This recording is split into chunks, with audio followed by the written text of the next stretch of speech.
ನಿತ್ಯ ಜೀವನದಲ್ಲಿ ಕಗ್ಗ ಭಾಗ 30. ಬದುಕು ಜಟಕಾ ಬಂಡಿ ವಿಧಿ ಅದರ ಸಾಹೇಬ.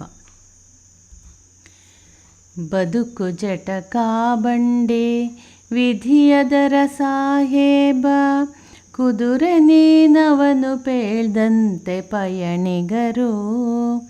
ಮದುವೆಗೋ ಮಸಣಕೋ ಹೋಗೆಂದ ಕಡೆಗೋಡು, ಪದ ಕುಸಿಯ ನೆಲವಿಹುದು ಮಂಕುತಿಮ್ಮ.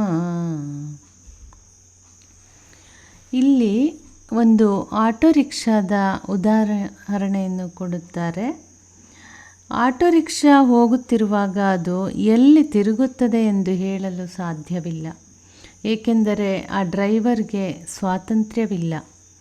ಹಿಂದೆ ಕುಳಿತಿರುವವರು ಹೇಳಿದಂತೆ ಕೇಳುವುದಷ್ಟೇ ಡ್ರೈವರ್ ಕೆಲಸ. ಜೀವನದಲ್ಲಿ ನಾವು ಹೀಗಿರಬೇಕು, ಹೆಂಡತಿ ಮಕ್ಕಳು ಹೀಗಿರಬೇಕು ಎಂದೆಲ್ಲ ಅಂದುಕೊಂಡಿರುತ್ತೇವೆ.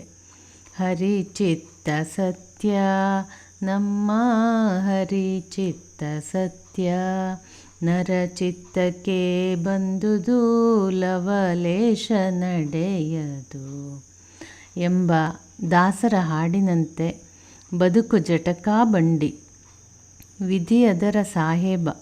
ನಾವು ಬೇಕಾದ್ದನ್ನು ಬಯಸಬಹುದು, ಆದರೆ ಸಾಹೇಬ ದೇವರು, ಅವನ ಲೆಕ್ಕಾಚಾರದಂತೆಯೇ ಆಗುವುದು.